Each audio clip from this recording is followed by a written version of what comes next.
My next guest received a briefing on the situation as a member of the exclusive Gang of Eight yesterday. Arkansas Republican Congressman Rick Crawford, the chair of the powerful House Select Committee on Intelligence. Congressman, welcome back to the show. So this meeting today in Geneva was seen by many as the last chance for a diplomatic breakthrough before military strikes happen.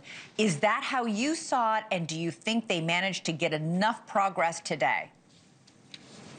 You know, since I wasn't in the room, I can't really characterize the atmospherics of that encounter. But I will say this: I think it's positive that the United States is taking these diplomatic steps first and foremost, and that we're doing this on our own terms. In the past, what we've seen are these engagements that are sort of we've had intermediaries sort of communicating and kind of brokering deals on our behalf. That doesn't work. We saw that with JCPOA.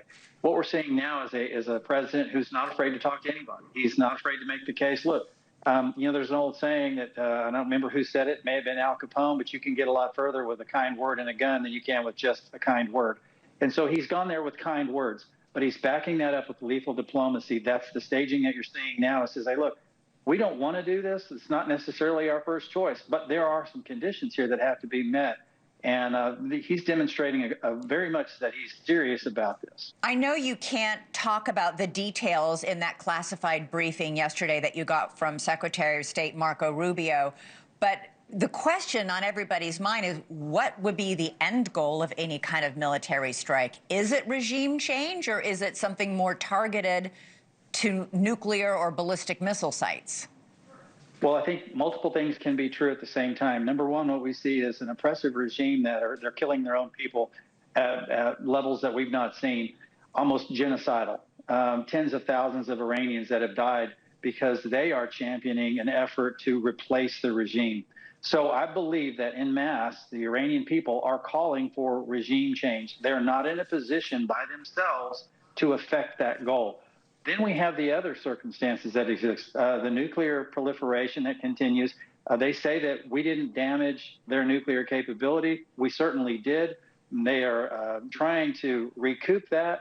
And then they have the ballistic missile issue that is creating a problem for the Gulf states, and particularly Israel. And they are certainly a regional hegemon. They would like to be a global hegemon. The nuclear capability gives them that capacity.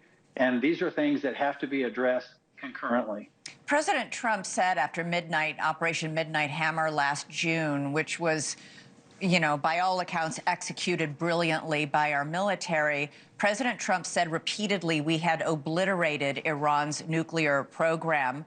But Steve Witkoff just said Iran, he said this a few days ago, he said Iran is just a week away from being able to make a nuclear bomb. Is that true?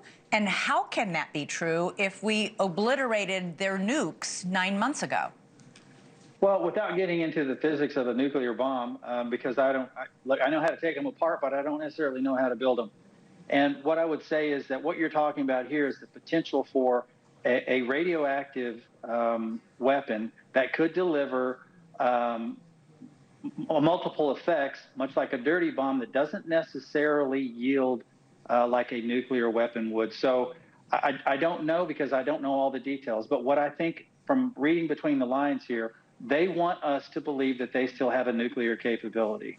They've communicated that to Steve Witkoff. What I would say is that may or may not be true, but based on the success of those strikes, I think what they possibly have is residual material that they may be using to in connection with the possible strike using a radiological device that could be what you might liken to a dirty bomb.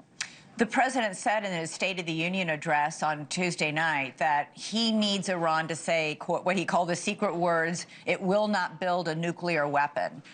Iran actually has said that. In fact, the Iranian foreign minister posted those words just hours before the president's speech. The problem isn't what Iran says, it's what we catch them doing. Right. That is exactly the problem. I mean, the words don't match the deeds, and that presents a problem because it is a threat to not only our allies in the region, but our assets in the region, American people, American soldiers, sailors, airmen, Marines that are in the region there, working alongside our allies to make sure that the Gulf region stays safe and secure. And Iran presents an existential threat to that effort across the spectrum of our allies. A third of our Navy is now in the Middle East. We've got 2 carrier groups, a huge contingent of fighter jets and troops. Senator Mark Warner, who was also, like yourself, on the Gang of 8, who was in on this briefing from Senator Rubio, Secretary of State Rubio yesterday, said he does not believe that President Trump has actually made up his mind yet whether to attack. What do you think? Is that true? I'm going to leave that characterization to. I'm not going to try to put words in President Trump's mouth. I don't know that he's ready. He may very well be, but that is the decision that will be left to him on this initial action that may or may not be taken. But that wasn't presented to us in Gang of 8, so I'm not reading between any lines there. Do you think the president will notify you on the Gang of 8 that he planned before the attack? We have been notified in the past as a Gang of 8. We've received advance notice on certain actions. But you didn't with the operation in Venezuela. That's correct, but we received a notification almost immediately following. Okay. All right.